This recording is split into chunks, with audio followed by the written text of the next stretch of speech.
అది మన సాంప్రదాయం, మన సంస్కృతి. ముఖ్యంగా మన ఉత్తరాంధ్ర ప్రాంత ప్రజలు చాలా మంచివారు, సాంప్రదాయాలను పాటిస్తున్నటువంటి వారు. సో మరి వారు మనకి ఇచ్చిన తర్వాత మనం కూడా వారికి ఏదైనా తిరిగి ఇవ్వాలి కదా అని చెప్పి ఆలోచన చేసినప్పుడు మా గ్రామం, అంటే నేను పుట్టి పెరిగినటువంటి మా మింది గ్రామంలో చాలామంది శాలివాహన సంఘానికి సంబంధించినటువంటి కుమ్మర్లు చాలామంది మా గ్రామంలో మాతో పాటు కలిసి మా కుటుంబ సభ్యులా నివసిస్తుంటారు. ముఖ్యంగా ఏదైనా ఇచ్చినప్పుడు మన ప్రాంతం, మన మట్టితో తయారు చేసినటువంటి ఒక కుండలో వారికి ఇవ్వాల్సినటువంటి దాన్ని తిరిగి ఇచ్చేద్దామనేటువంటి ఉద్దేశంతో వారు ఎంతగానో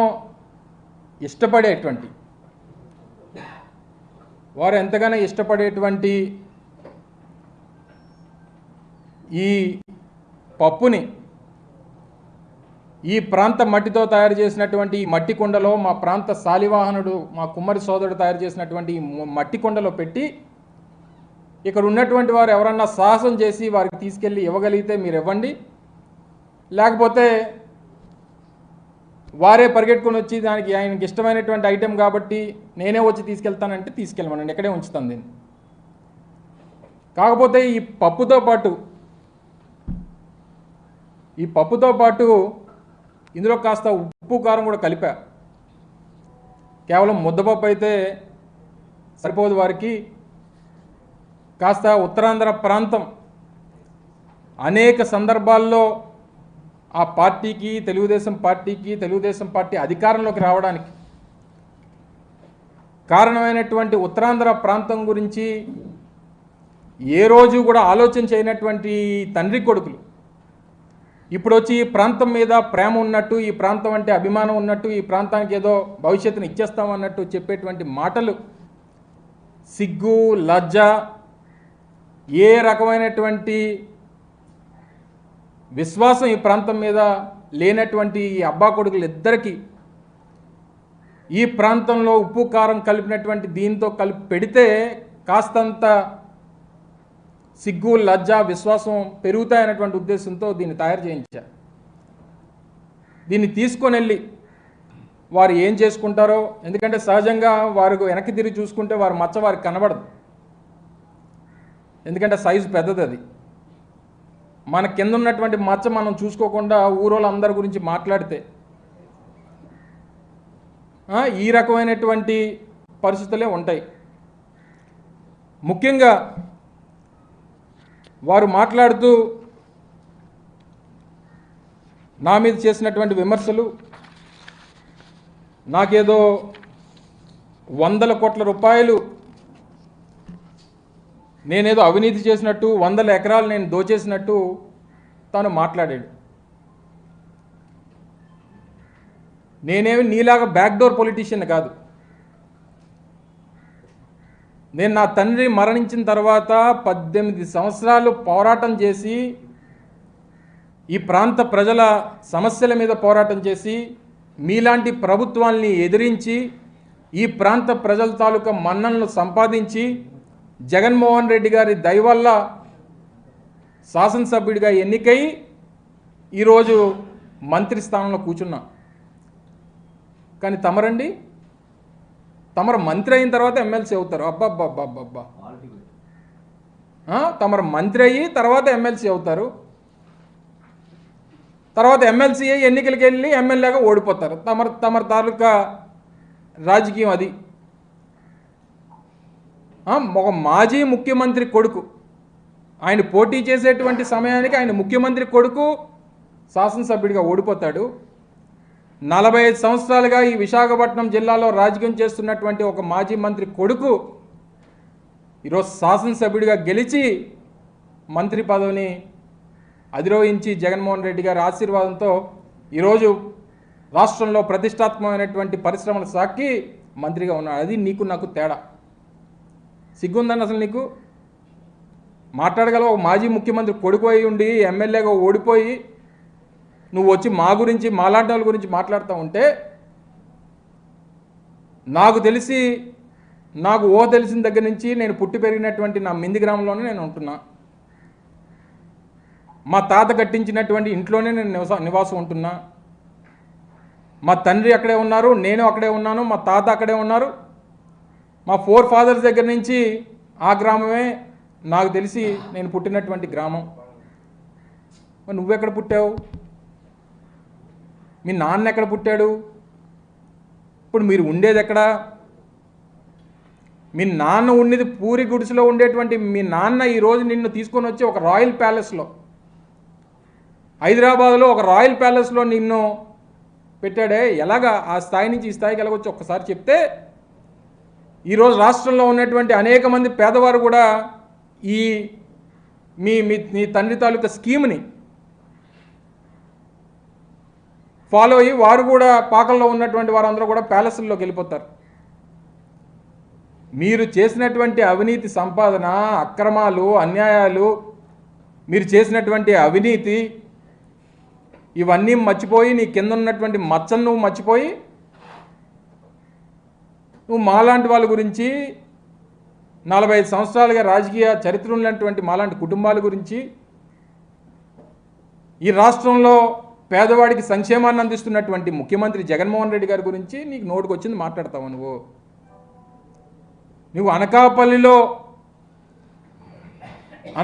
పట్టణంలో కానీ అనకాపల్లి గ్రామీణ ప్రాంతాల్లో కానీ జరిగినటువంటి అభివృద్ధిని కనీసం చూడలేక, కనీసం అనకాపల్లి పట్టణంలో సమావేశం పెడితే అక్కడ మేము తయారు చేసినటువంటి బాగు చేసినటువంటి రోడ్లు కానీ,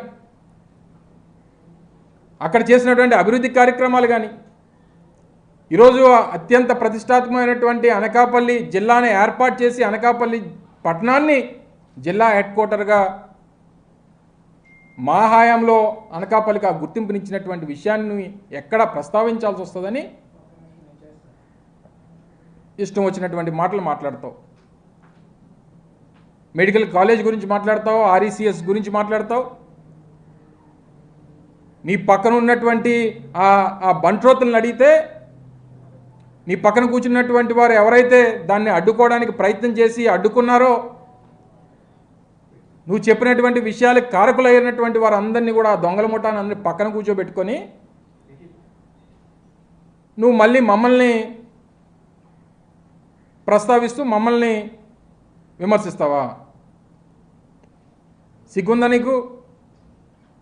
ఓ 420 కానీ పక్కన పెట్టుకుంటావు, ఆడు మాట్లాడతాడు నా గురించి. నీ ప్రభుత్వంలోనే నువ్వు మంత్రివర్గంలో ఉన్నప్పుడు, నీ తండ్రి ముఖ్యమంత్రిగా ఉన్నప్పుడు ఆ 420 గాడి మీద 420 కేసు పెట్టింది నీ ప్రభుత్వం. మా అనకాపల్లి మాజీ శాసనసభ్యుడి మీద 420 కేసు ఆ ప్రభుత్వంలో అధికార పార్టీ ఎమ్మెల్యే మీద నీ ప్రభుత్వం 420 కేసు పెట్టిన 420 గాడిని పక్కన కూర్చోబెట్టుకొని నువ్వు కూడా మాట్లాడితే, ఆ 420 గాడు వచ్చి నా గురించి మాట్లాడితే, వాడు కూడా నా గురించి మాట్లాడేటువంటి పరిస్థితిలో ఉన్నాడంటే ఏం చెప్పమంటారు? నేను పాలు తాగి పెరిగితే ఆడు సారా తాగి పెరిగాడు, ఆడు కూడా నా గురించి మాట్లాడితే ఏం మాట్లాడమంటారు? నన్ను సారా కాసుకొని అమ్ముకున్న నా కొడుకులు కూడా నా గురించి, నా కుటుంబం గురించి నేను ఇప్పుడు కూడా ఛాలెంజ్. ఇక్కడే ఉన్నాడు కదా ఆ మనిషి, ఎక్కడ మాడుగులు ఎక్కడ తిరుగుతున్నట్టున్నాడు. నువ్వు కానీ నేను ఏదన్నా ₹1 అవినీతి నేను చేశానని కానీ, నువ్వు చెప్పినటువంటి ఆ విస్తన్నపేట భూములలో 1 సెంటు భూమి నా పేరు మీద ఉన్నా కానీ రాజకీయాల నుంచి బయటికి వెళ్ళిపోతా, రాజకీయాలు మానేస్తా. నువ్వు దత్తత తెచ్చుకున్నాడు, నీ పవనన్నే వెళ్ళి ఏం పీకలేకపోయాడు? వెళ్ళాడు కదా, ఓ రోజంతా సమయం వృధా ప్రయాసాలు వచ్చుకొని విస్తన్నపేట వెళ్ళి ఏం మాట్లాడాడు, ఏం రుజువు చేశాడు? మీరు కూడా వెళ్ళారు కదా. చెప్పనండి, ఇదిగో ఈ ప్రభుత్వ భూమిని అమర్నాథ్ రాయించేసుకున్నాడని కానీ, లేదా ఈ ప్రభుత్వ భూముల్ని పలానా బినామీల పేర్ల మీద పెట్టేసాడు కానీ చెప్పమనండి. అక్కడ రైతులు బయటకు వచ్చి మా భూములను మేము కొనుక్కొని మేము అమ్ముకుంటా ఉంటే వీళ్ళకేం సంబంధం, ఎందుకు రాజకీయంగా మమ్మల్ని ఇబ్బంది పెడతారని చెప్పి ఒక పక్క రైతులు గొడవ పెడతా ఉంటే వారి గురించి మాట్లాడడం మానేసి నువ్వు ఏదో అమర్నాథ్ మీద బురద జల్లేస్తే, అమర్నాథ్ మీద ఓ 4 వచ్చాం కాబట్టి, అనకాపల్లిలో వచ్చాం కాబట్టి 4 విమర్శలు చేసేస్తే ప్రజలు నమ్మేస్తారనుకుంటే నీ అమాయకత్వం. నువ్వు కూడా మాట్లాడతావు. అసలు నీకు ఏం స్థాయి ఉందని మాట్లాడతావు, ఏముందని మాట్లాడతావు? మీరందరూ కూడా వచ్చి ఇష్టం వచ్చినటువంటి మాటలు మాట్లాడితే గంజాయి మాఫియా చేస్తున్నాను, డ్రగ్ మాఫియా చేస్తున్నాను అంటాడు. ఎంత అన్యాయం అండి ఇది. నీ పక్కన వైజాగ్ వీరప్పని నీ పక్కనే కూర్చోబెట్టుకున్నావు. మీ అయ్యన్న పాత్రుడు గంజాయి డాన్ అని చెప్పి మీ పార్టీలో ఉన్నటువంటి గంటా శ్రీనివాసరావు గారు చెప్పలేదా? గంటా శ్రీనివాసరావు ఒక సందర్భంలో విశాఖపట్నంలో ఆయన మంత్రిగా ఉన్నప్పుడు, మీ ప్రభుత్వం అధికారంలో ఉన్నప్పుడు చెప్పలేదా ఆ మాట? గంజాయి డాన్లని, వైజాగ్ వీరప్పల్ని అందరినీ కూడా నువ్వు పెట్టుకొని పక్కన, నువ్వు మమ్మల్ని అంటున్నావు పక్కన 840ని 1680ని పక్కన పెట్టుకొని. సరే నీ తండ్రి అంటే ఇంక అడగక్కర్లా, నువ్వు వెళ్ళి అద్దంలో చూసుకుంటే నీ తండ్రే కనబడతాడు. ఇద్దరికి పెద్ద తేడా లేదు. ఏదో సామెత చెప్పినట్టు మీరందరూ కూడా వచ్చి మాలాంటి వాళ్ళ మీద విమర్శలు చేసేసి ఉత్తరాంధ్ర మీద ఉద్ధరించేసినట్టు. ఎప్పుడన్నా ఉత్తరాంధ్ర ప్రాంతంలో నీ తండ్రి 14 సంవత్సరాలు ముఖ్యమంత్రిగా ఉన్నప్పుడు ఒక పోర్టు నిర్మాణం చేయాలని చెప్పి ఏ రోజన్నా ఆలోచన చేసావా? నేను మంత్రిగా ఉన్నప్పుడు, నేను పరిశ్రమల శాఖ మంత్రిగా ఉండి ముఖ్యమంత్రి గారి చేతుల మీదుగా శ్రీకాకుళంలో మూలపేట పోర్టుకి శంకుస్థాపన చేయించి పెద్ద ఎత్తున పనులు జరుగుతూ ఉన్నాయి. రమ్మనండి, నీకు కావాల్సినటువంటి ఛానల్స్ తీసుకుని రా. ఎంత త్వరితగతిన పనులు జరుగుతూ ఉన్నాయి చూపిస్తాం. నేను మంత్రిగా ఉన్నప్పుడు, నేను మంత్రిగా ఉండగా ఉత్తరాంధ్ర ప్రాంతంలో రేపు రాష్ట్రానికి భవిష్యత్తు కాబోతున్నటువంటి ఉత్తరాంధ్ర ప్రాంతానికి ప్రతిష్టాత్మకమైనటువంటి భోగాపురం ఇంటర్నేషనల్ ఎయిర్పోర్ట్ శంకుస్థాపన చేయించింది మేము. మొన్న మీరు వచ్చారు కదా, మీరు అందరూ కూడా మిమ్మల్ని అందరూ కూడా తీసుకెళ్ళాం. ఎంత పెద్ద ఎత్తున రన్వే పనులు జరుగుతూ ఉన్నాయి, టెర్మినల్ బిల్డింగ్ నిర్మాణాలు జరుగుతూ ఉన్నాయి. రేపు 2025 డిసెంబర్కి మొదటి ఫ్లైట్ని తీసుకొని వచ్చి అక్కడ ఆపరేషన్ స్టార్ట్ చేయబోతూ ఉన్నాం. ఉద్దానం దగ్గర నుంచి, మెడికల్ కాలేజ్ దగ్గర నుంచి, ఇంజనీరింగ్ కాలేజీల దగ్గర నుంచి, ట్రైబల్ యూనివర్సిటీల దగ్గర నుంచి, అదాని డేటా సెంటర్లు కానీ, ఇన్ఫోసిస్ లాంటి ప్లాంట్లు కానీ, లేదా యొకోహోమా టైర్ కంపెనీ కానీ, బల్క్ డ్రగ్ పార్కులు కానీ, రేపు ఎన్టీపీసీకి సంబంధించినటువంటి గ్రీన్ హైడ్రోజన్ హబ్బులు కానీ అంటాడు. నేను మంత్రిగా ఉండుంటే 100 లెటర్లు రాసి ఇచ్చాను, ఉద్యోగాలు ఇచ్చేస్తారని అంటాడు. లేఖలు రాస్తే ఉద్యోగాలు రావు, ప్రతిభ ఉంటే ఉద్యోగాలు వస్తాయి. ఎంతమందికి ఇచ్చావు నువ్వు? లేఖలు ఇచ్చిస్తే ఎంతమంది ఉద్యోగాలు ఇచ్చారు చెప్పు? మనమే పెద్ద మేధావి, మళ్ళీ నువ్వు ఆయన మంత్రిగా ఉంటే లేఖలు రాసి ఇచ్చేస్తానంటే ఉద్యోగాలు ఇచ్చేస్తారట. ఎప్పుడన్నా స్థానిక సంస్థలు, స్థానికంగా ఉన్నటువంటి ప్రజలకి, స్థానిక యువతకి 75% ఉద్యోగ అవకాశాలు ఒక చట్టం తీసుకురావాలన్నటువంటి ఆలోచన ఎప్పుడన్నా నీ ప్రభుత్వం కానీ, నీ తండ్రి కానీ ఎప్పుడన్నా ఆలోచన చేశాడా? ఒకసారి చెప్పమని. ఈరోజు ప్రభుత్వం, వైఎస్ఆర్ కాంగ్రెస్ పార్టీ ప్రభుత్వం అధికారంలోకి వచ్చిన తర్వాత 75% స్థానికులకి ఉద్యోగ అవకాశాలు ఇవ్వాలని చెప్పి చట్టం చేసినటువంటి ప్రభుత్వం అది. సంతకాలు పెట్టిస్తే రేపు నా లెటర్ హెడ్ మీద రాసి ఇచ్చేస్తే ఉద్యోగాలు ఇచ్చేస్తారంటే రేపు అందరూ చదువు మానేసి అందరూ నా ఇంటి ముందు లైన్ కట్టేస్తారు. కట్టేసి సంతకాలు పెట్టిన వాళ్ళందరికీ, మినిస్టర్ గారు లేఖలు రాసి ఇచ్చిన వాళ్ళందరికీ ఉద్యోగాలు ఇచ్చేస్తారంటే ఇంక కంపెనీలు నడుపుకోక్కర్లేదు. ఏం మాట్లాడుతావు? కాస్త బుర్ర ఉందా నీకు? అందుకే నీకు ఈ పేరు పెట్టారు.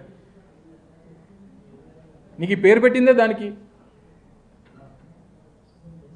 ఇష్టం వచ్చినటువంటి మాటలు. నేను ఏదో మాట్లాడుతూ మళ్ళీ జగన్మోహన్ రెడ్డి గారి కుటుంబ సభ్యులు జగన్మోహన్ రెడ్డి గారు విమర్శలు చేస్తున్నారు, వాళ్ళ కుటుంబ సభ్యులనే సరిగ్గా చూసుకోలేకపోతున్నాడు అనేటువంటి మాట మాట్లాడాడు. చెప్పు, నీకు మీ తాత నందమూరి తారక రామారావు గారు నీ తండ్రి గురించి ఏం చెప్పారు ఒకసారి చెప్పు. లేదా మీ తాతగారు ప్రేమించి పెళ్లి చేసుకున్నటువంటి మీ అమ్మమ్మ గారు అయినటువంటి లక్ష్మీపార్వతి గారు మీ నాన్నగారి గురించి ఏం చెప్పారు ఒక్కసారి చెప్పు. లేదా మీ అమ్మగారితో తోబుట్టుగా పుట్టినటువంటి మీ మామ నందమూరి హరికృష్ణ గారు నీ తండ్రి గురించి ఏం చెప్పారు ఒక్కసారి చెప్పిన ఆయన. లేదా మీ పెదనాన్నగారు దగ్గుబాటి వెంకటేశ్వరరావు గారు ఆయన రాసుకున్నటువంటి పుస్తకంలో నీ తండ్రి గురించి ఏం రాశారు ఒకసారి చెప్పు. లేదా మీ పెద్దమ్మ పురంధేశ్వరి గారు మీ నాన్నగారి గురించి ఏం మాట్లాడారో ఒకసారి సెలవిస్తావా.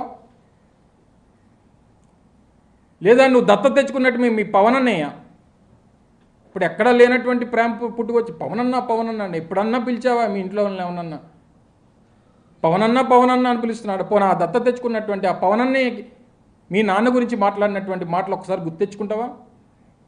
ఇప్పుడు మీ ఇంట్లో తోబుట్టువు కదా నీకు పవన్ అన్నయ్య, మీ పవన్ అన్నయ్య గారు మీ నాన్నగారి గురించి ఏం చెప్పారు ఒకసారి గుర్తెచ్చుకున్నా? మీ సొంత చిన్నాన్న రామ్మూర్తి నాయుడు నీ తండ్రి గురించి ఏం చెప్పాడు ఒకసారి చెప్పు, ఒకసారి ప్రజలకు చెప్పు ఇవన్నీ. ఇంకా మీ పెద్దమ్మ పురంధేశ్వరి గారికి రాజకీయంగా పదవినిచ్చి ఎంపీని చేసి కేంద్ర మంత్రిని చేసినటువంటి చరిత్ర రాజశేఖర రెడ్డి గారికి దక్కుతుంది.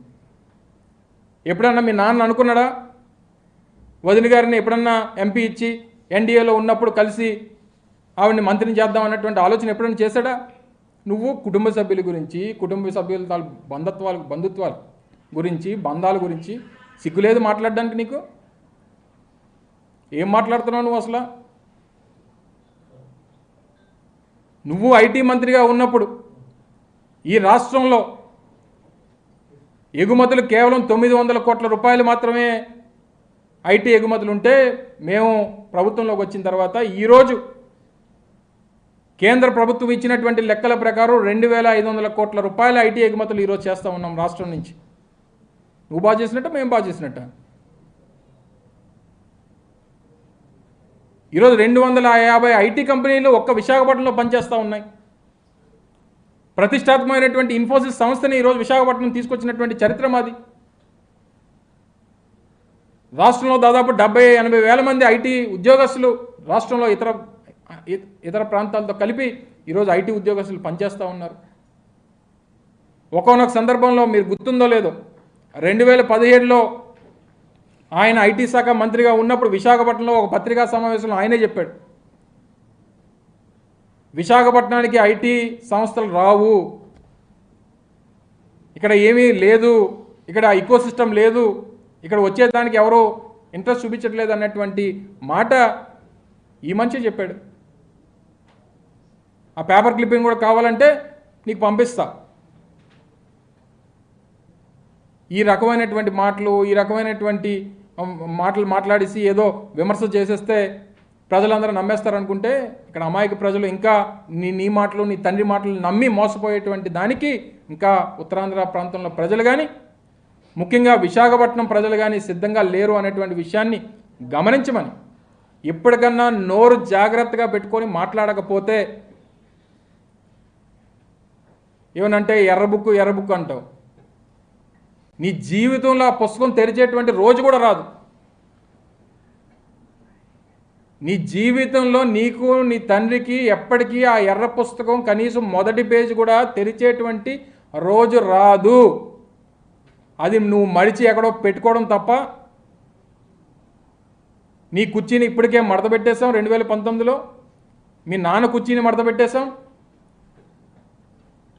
రేపు నీ పుస్తకాన్ని కూడా నువ్వు మడిచి ఎక్కడ పెట్టుకోవాలో అక్కడ పెట్టుకో, కావాల్సినంత ఉంది నీకు. ఇంకా ఇక్కడైనా నువ్వు ఎంత సీరియస్గా డైలాగులు చెప్దామన్నా, ఎంత సీరియస్గా మా మీద విమర్శలు చేద్దామన్నా, నిన్ను చూసి ఆ సీరియస్నెస్ మాకు రావట్లేదు. అంత కామెడీ ఫేస్ మంది. దయచేసి ఈ తప్పుడు రాతలో ఎవడో ఇచ్చినటువంటి 4 పదాలు స్పష్టంగా పలకవయ్యా. నువ్వు పెట్టినటువంటి సమావేశం పేరు చెప్పు ఏంటో. నువ్వు నేను చెప్పడం కాదు, ఆయన చెప్పమను. మనం డెంగ్యూ జ్వరాలు అని చెప్పమను, చెప్పగలలేమో. ఏమో ఆయన ఏమంటాడు, ఆయన అడుగు, నన్ను ఏమని చెప్పమంటావు. సో ఈ కనీసం నోరు తిరగనటువంటి నువ్వు కూడా మా గురించి మాట్లాడితే ఏం సమాధానం చెప్తాం? దయచేసి ఆ మాటలు మానుకొని, ఇప్పటికన్నా మేము 14 సంవత్సరాల్లో మా నాన్న ముఖ్యమంత్రిగా ఉన్నప్పుడు ఏం చేయలేకపోయాం, ఈసారి ఇస్తే ఏదైనా ప్రయత్నం చేస్తామనేటువంటి మాట చెప్పుకునేటువంటి ప్రయత్నం చేయండి తప్ప మా మీద విమర్శలు చేసి ఏదో చేసేసామని ఒక భ్రమ కల్పించి దయచేసి ఇక్కడ ప్రచారాలు చేయొద్దు, మా మీద తప్పుడు ఆరోపణలు చేయొద్దు అని చెప్పి మరొకసారి ఈ పప్పుకి హెచ్చరిస్తూ నిన్న చేసినటువంటి వ్యాఖ్యల్ని మరొకసారి తీవ్రంగా ఖండిస్తూ ఉన్నా.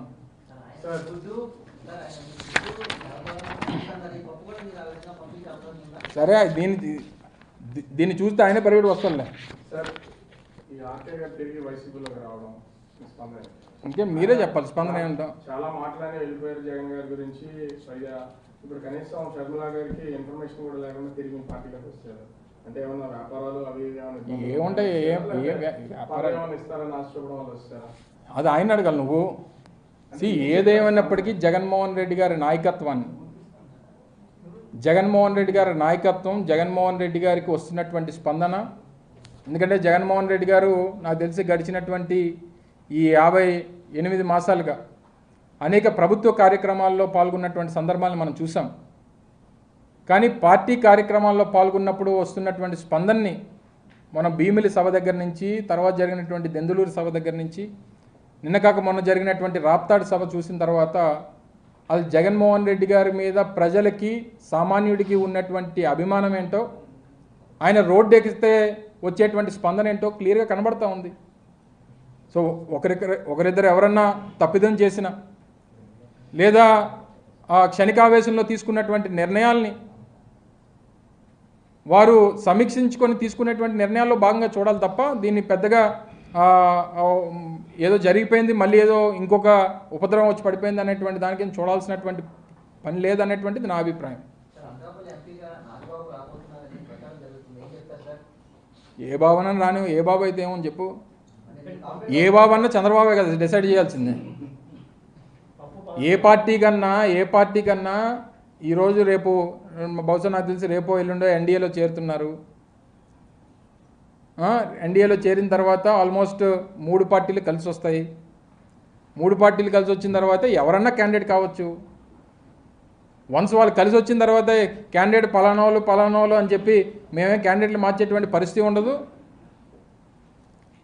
లేదా ఎవరో పలానాలు వచ్చేస్తున్నారమ్మో, ఏదో అయిపోతుంది, అమ్మో బ్రహ్మాండం బద్దలైపోతుంది అనేటువంటి పరిస్థితి కూడా మా దగ్గర ఉండదు. మేము రొటీన్గా మేము ఏమైతే నిర్ణయాలు తీసుకుంటామో ఆ నిర్ణయం మేము తీసుకునేటువంటి కార్యక్రమం చేస్తాం. Yes, thank you. చాలు.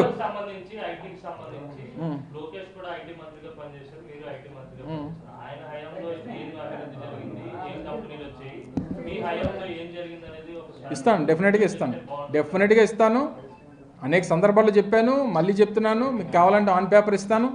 గతంలో ఎగుమతులు ఎంత, ఇప్పుడు ఎగుమతులు ఎంత, గతంలో ఎన్ని కంపెనీలు ఎంతమంది పనిచేశారు, ఇప్పుడు ఎన్ని కంపెనీలు ఎంతమంది పనిచేస్తూ ఉన్నారు, వారి హయాంలో వచ్చినటువంటి కంపెనీలు ఏంటి, మన హయాంలో మనం ప్రారంభించినటువంటి కంపెనీలు ఏంటి, ఇవన్నీ కూడా ఎందుకంటే పరిశ్రమలకు సంబంధించి కానీ, ఐటీకి సంబంధించి కానీ ఒక రాష్ట్ర ప్రభుత్వమే కాదు, సంబంధించినటువంటి శాఖల దగ్గర ప్రతి ఇన్ఫర్మేషన్ ఉంటుంది. నేను చెప్పినటువంటి ప్రతి ఇన్ఫర్మేషను ఆన్ రికార్డెడ్ ఎవిడెన్స్తో చెప్తున్నటువంటి తప్ప కాకి లెక్కలకు కాదు. సో ఏమో ఆయన వచ్చి తీసుకెళ్తే మంచిది నా ఉద్దేశంలో. రైట్, అయితే నేను రెడీ అని చెప్తున్నాను కదా, నేను రెడీ అని చెప్తున్నా. ఆయనకి అంత ధైర్యం ఉండొద్దు. జనం నుంచి గెలిచి వచ్చినటువంటి నాలాంటి వాడికి బ్యాక్ డోర్లో వచ్చినటువంటి వాళ్ళంటి వాడితోని మనకన్నా స్థాయి ఉండాలి కదా మాట్లాడడానికి.